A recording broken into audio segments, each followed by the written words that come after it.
Good evening, everybody. So excited to continue our study of heaven. We have this lesson tonight, Sunday night, and then we have one final lesson on Wednesday night. Now, it's not like we are going to comprehensively answer all the questions or uncover all the stones that we need to turn over in our study of this great topic. More than anything else, I hope that this is encouraging you to think about what our ultimate destiny is, and maybe encouraging you to want to study it some more. I certainly want to do a lot more preaching and teaching. So what we're doing now is we're just taking our time to work through Revelation 21 and the first part of Revelation 22 in its description of the eternity of God's people. Tonight what we're going to study is Revelation 21 verses 9 through 21. And I'm going to read the text to get us started tonight.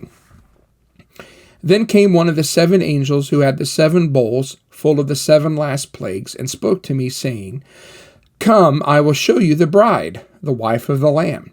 And he carried me away in the Spirit to a great high mountain, and showed me the holy city Jerusalem, coming down out of heaven from God, having the glory of God, its radiance like a most rare jewel, like a jasper, clear as crystal.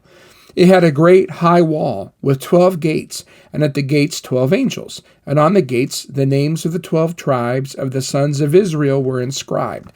On the east 3 gates, on the north 3 gates, on the south 3 gates, and on the west 3 gates.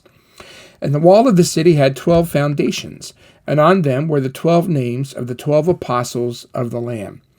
And the one who spoke with me had a measuring rod of gold to measure the city, and its gates and walls. The city lies 4 square, and the length the same as its width. And he measured the city with his rod 12,000 stadia. Its length and width and height are equal. He also measured its wall 144,000 cubits by human measurement, which is also an angel's measurement. The wall was built of jasper, while the city was pure gold like clear glass. The foundations of the wall of the city were adorned with every kind of jewel. The first was jasper, the second sapphire, the third agate, the fourth emerald, the fifth onyx, the sixth carnelian, the seventh chrysolite, the eighth beryl, the ninth topaz, the 10th chrysoprase, the 11th jacinth, the 12 amethyst. And the 12 gates were 12 pearls, each of the gates made of a single pearl, and the street of the city was pure gold, like transparent glass. Now, when we began our look here in Revelation 21, and noticed especially in our study for the last time, John is using here a double picture to describe the people of God glorified in heaven.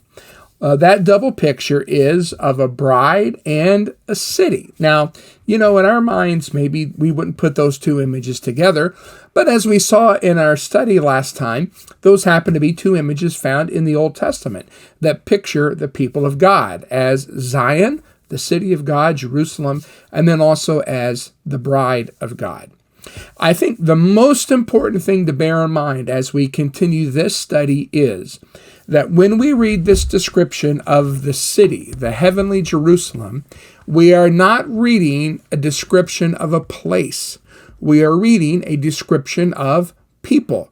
And that people is us, those who belong to Jesus Christ. This is a picture of the people of God in heaven glorified. All right, so let's take a look here. By the way, one of the ways that you can see that that's what's going on here is very similar language is found back at the start of chapter 17. The same angel, verse 1, one of the seven angels who had the seven bowls came and said to me, Come, and I will show you, except this time it's not the bride of the Lamb, it is a great prostitute. And it turns out that this great prostitute is a city, and that city is named later in the text in verse 5 as Babylon. So what we actually have, if we were studying the book of Revelation, we would make more of this point, that there's a parallel but a contrast between chapter 17 and chapter 21. Chapter 17 has a double image, a woman who is a city, except it's not a bride, it is a harlot, the great prostitute Babylon. And in Revelation 21, we have the same double imagery of a woman who is a city, except here it is the woman who is the bride of the Lamb, the city of Jerusalem. Now, as we look through Revelation 21, verses 9 through 14, it seems to me that there are two aspects of this bride city that is imagined here that is emphasized for us. In the first place, the glory of God.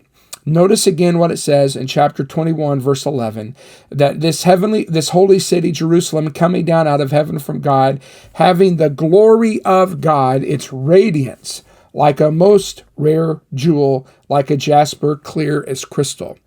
One of the things that's emphasized about the people of God in eternity is that we will be glorified. We will share glory from God. And in your notes, I have listed a lot of passages, far more than we could ever possibly begin to look at tonight. But I just want to drive home this point that the hope of glory is one of the most common emphases of hope in the New Testament. Let me just take you to one passage. And we've looked at this a couple of times already. It's in Romans chapter 8. In Romans chapter 8, just notice the way that the Apostle Paul emphasizes the hope of the glory of God. So he says this in Romans 8, verse 17. Romans 8:17, and if children, then heirs, heirs of God and fellow heirs with Christ, provided we suffer with him in order that we may also be glorified with him. And then later in verse 18, for I consider that the sufferings of this present time are not worth comparing with the glory that is to be revealed to us. Now, I could go on and on with these. Another passage that we looked at in our lesson on the resurrection is in Philippians 3, when he says in verse 21 that Christ will transform our lowly body to be like his glorious body. And of course, this is a promise that is found throughout the Old Testament as well. I love Habakkuk 2:14, which talks about the knowledge of the glory of God covering the earth like the water covers the sea. It's a beautiful image. So one of the ways that John is conveying to us what heaven will be like is, as the people of God, we will finally have what Jesus wanted.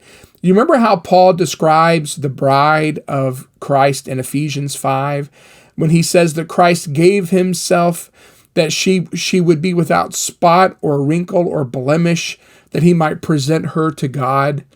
Well, that's what God intends. Christ is preparing us to present to God, to enjoy him forever, beautiful and without spot as the church. And that is our glorious destiny that awaits us.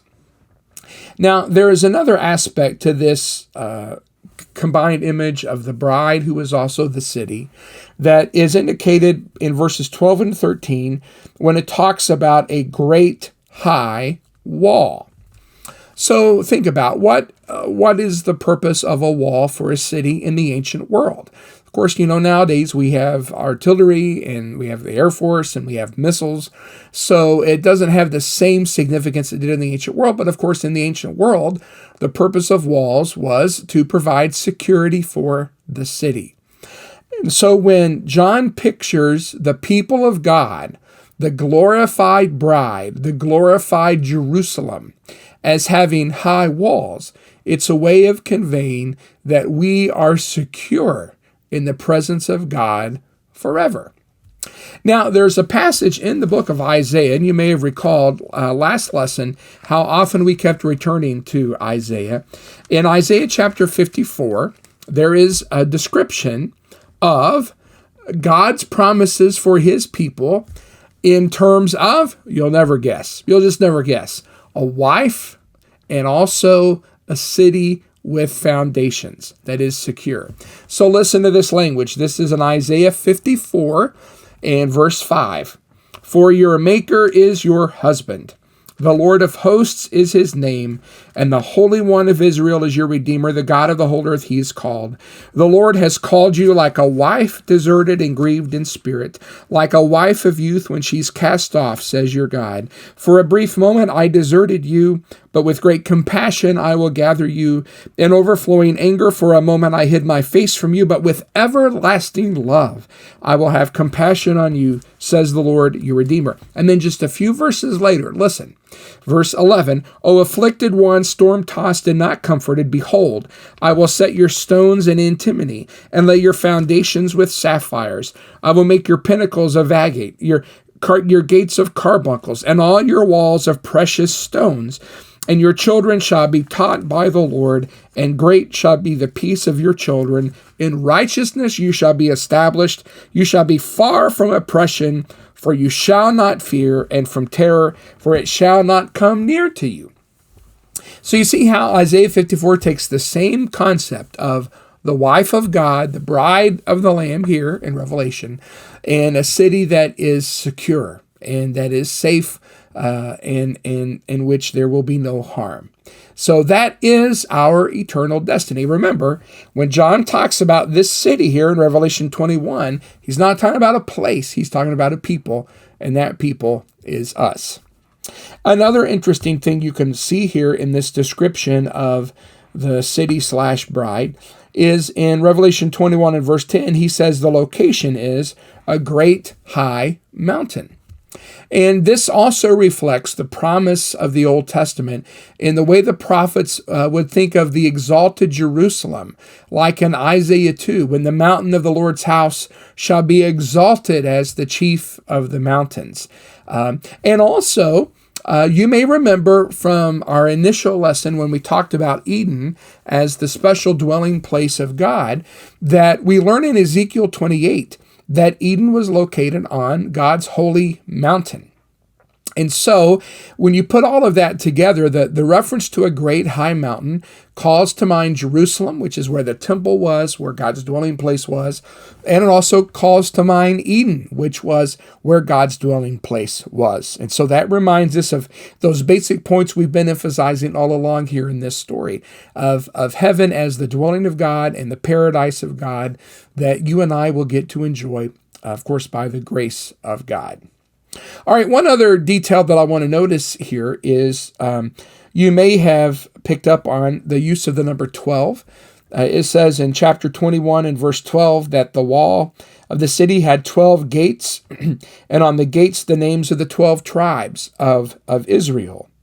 And then later in chapter 21 and verse 14, it says the wall of the city had 12 foundations, which is another way of emphasizing its security. It's a wall that has foundations. Those of you who know about trusses and well, that's pretty much all I know. I don't know any construction terms, but however you would secure a foundation, that's what's being emphasized here. But notice, on them were the 12 names of the 12 apostles. So we had the 12 sons of Israel and the 12 apostles. If you think about it, God's people, Old Covenant and New Covenant, you would say that the foundation of God's people in the Old Covenant was Abraham and then the 12 tribes, right? And so that becomes a way of describing the foundation point of Old Testament covenant people. And then in the New Testament, the apostles become sort of the foundation of the new covenant people of God. Remember, Ephesians 2:20 says the church is built on the foundation of the apostles and prophets with Christ Jesus as the chief cornerstone. So when you see the number 12 or variations on it here in Revelation, it's one of the ways of emphasizing the unity of the people of God, Old Covenant, sons of Israel, New Covenant, the 12 apostles. In any event, the picture that is being painted here for us in very vivid symbolic language is that what we have to look forward to is security and glory. Security in the presence of God and glory in the presence of God as his people. All right. Now then, the next part of what we're going to look at tonight, which is verses 15 through 21, have to do with this very unusual description of the dimensions of the city. Did you see what it says in verse 16? The city lies foursquare, its length the same as its width, and he measured the city with his rod, 12,000 stadia. Its length and width and height are equal. Now, New American Standard decided, instead of rendering this literally 12,000 stadia, that it would put the rough equivalent into miles, which is 1,500 miles. Now, that, of course, gives you a way to visualize the massive size of this city, but it ruins the fact that you have an obvious symbolic significance of the number 12,000, 12, which we just talked about that number, times 1,000. Remember, this city that's being described here is not a place, it is a people, it is us. So what in the world is the significance of describing this city as 12,000 stadia, roughly 1,500 miles, in length, width, and height? Well, of course, one obvious thing that's going on here is it's basically making the point that this city is essentially the world, right? In fact, some commentators think that basically would have been the dimensions of the known world for somebody living in the first century. So it's a city, but it is a massive city. But of course, the real significant point here is that it is a cube. It is 12,000 stadia in every direction. And it makes you want to go, is there any other structure in the Bible that is described as being in the shape of a cube, having the same dimensions, length, width, and height? And the answer is, in 1 Kings chapter 6, when the Bible describes for us the construction of the Temple of Solomon, and it says this of the Holy of Holies. This is 1 Kings chapter 6 and verse 20. The inner sanctuary was 20 cubits long, 20 cubits wide, and 20 cubits high, and he overlaid it with pure gold. So what is the significance of a cube dimension? It is the shape of the Holy of Holies in the temple. And what the Bible is conveying to us here is that the heavenly Jerusalem, and again, remember, that's us, is in the shape of the Holy of Holies, except on a scale that dwarfs anything we could think of from the Old Testament temple. In other words, think of it like this. What made the Holy of Holies in the temple special? It is where God dwelt. His presence dwelt in his glory in the temple, in the Holy of Holies. And if John is saying that the people of God are going to be this city that is a cube of epic dimension, what it is saying is that we ourselves will be the dwelling of God. In other words, this is another way of making the point that was made in chapter 21 and verse 3, and I heard a loud voice from the throne saying, Behold, the dwelling place of God is with man. He will dwell with them, and they will be his people, and God himself will be their God. What the vision is really getting across is that in eternity, there's not going to be a dwelling place of God that is limited in accessibility like the temple was. There will be no separate temple. We will be the temple, and not just the temple. We won't be the courtyard, and we won't be the holy place. We ourselves will be the most holy place, the Holy of Holies, as God dwells among us. As you can see later in verse 22, and I saw no temple in the city, for its temple is the Lord God, the Almighty, and the Lamb. And because we will be in his presence in a special and direct way, we ourselves become the Holy of Holies. You also got a hint of this. Now, if we were studying Revelation, we would have made the point that earlier in the book, when you have the letters to the seven churches, and each of those letters ends with a promise to him who overcomes, that those promises are picked up in chapter 21 and chapter 22 in its description of eternity. And so Revelation chapter 3 and verse 12, the one who conquers, I will make him a pillar. I will make him a pillar in the temple of my God. Never shall he go out, and I will write on him the name of my God and the name of the city of my God, the new Jerusalem, which comes down from my God out of heaven. That's us. This is a description of us as the very place, the very people, I should say, among whom God dwells. Now, you may notice in verse 17, back here to Revelation 21, that the wall of this city is 144 cubits. That's another 12 times 12, which, again, kind of makes us think of the 12 tribes and also the 12 apostles. And then, as we were reading through the text, I always struggle with how to precisely pronounce these jewels. This is when I need Christy around because she knew all of this kind of stuff. I'm sure I botched some of those. But if you think about it, there is another connection here in temple imagery, but with the way the city is described, with the beautiful jewelry and the gold that is mentioned here in those verses. And it comes from the high priest's breastplate. Do you remember that in the book of Exodus, in Exodus 28, when it describes the apparel of the high priest, that he has a breastplate that's going to have 12 jewels, which, by the way, remember, are connected with the 12 tribes, and it goes into detail about what those 12 jewels were supposed to be. So put this all together like this. If what Revelation 21 is saying to us is that there will be no separate temple complex or sanctuary in heaven, because as God's people, we will dwell in the presence of God. God will dwell with us in a special way. Then what that means is we will be collectively like who in the Old Testament? Who got to go into the Holy of Holies? The answer, it was the high priest, right? And so by describing the city with these 12 jewels, and remember, the city isn't a place, it's a people, it's us. Then what it is essentially saying is that now that we are ourselves the Holy of Holies, then we take the place of the high priest. One of the commentators that I've been reading has a great summary of this when he says, the privilege of being in the immediate presence of God, formerly reserved for the high priest, is now granted to all of God's people.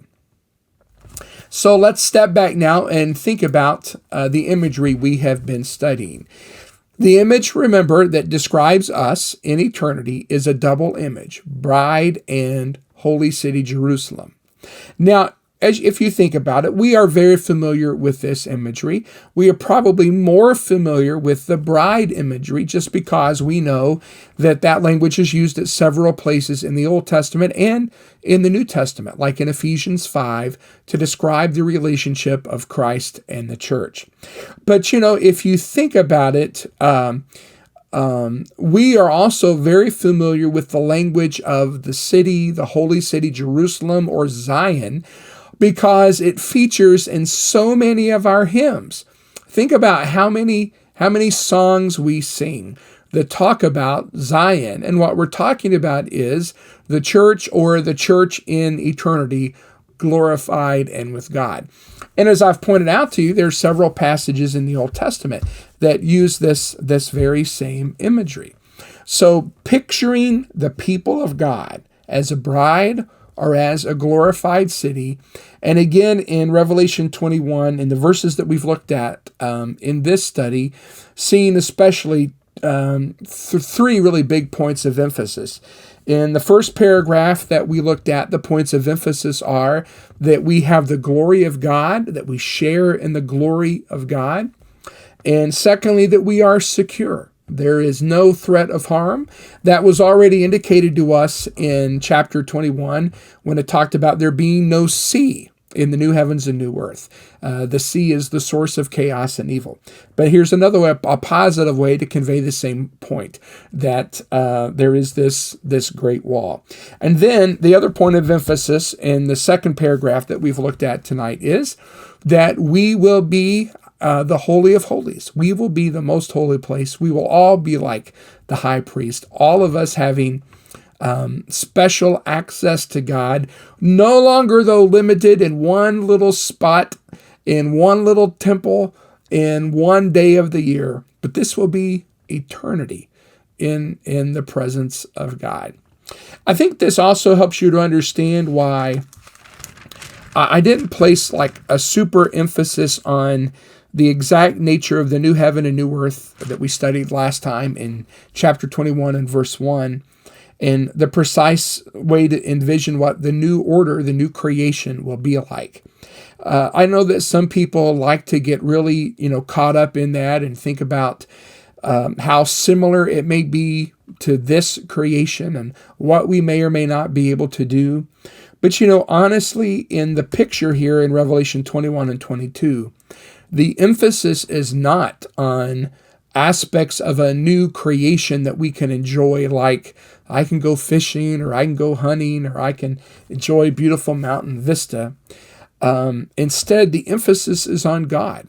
It's on the glory of God, the security of God, the presence of God.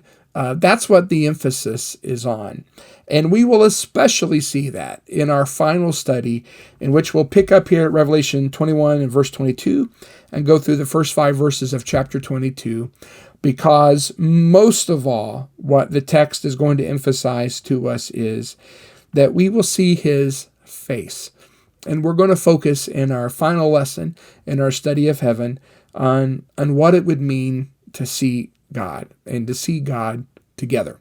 So I'm excited about that. I just have to figure out exactly what it means. But hey, I got a few days to do that, and I'm looking forward to putting that work in to be able to share with you when we're together again.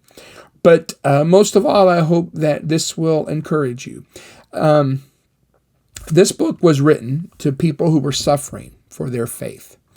And there are certainly things that make being a Christian difficult right now in our own day and time. I have a feeling that it's going to get much worse in our society. I really hope that I am wrong. But the reality is that all of us face suffering. All of us face pain in this life. And we need to have something that can encourage us to hang in there. That's what this book was written to do, to encourage people who were beleaguered in their faith to hang in there because of what awaits us. And to think about the contrast of the sorrow we have in this life, which is brief and temporary by comparison to eternity, which is what this is describing for us. So more than anything else, I hope that you will be encouraged to think about what it is to live in God's presence, secure and in glory. That's the promise here.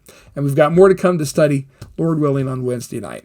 I love you guys. Always enjoy our time together studying. Looking forward to concluding this study and looking forward to new and exciting classes coming up, if the Lord wills, in our fourth quarter. Until then, you all take care, and we'll be together here before too long.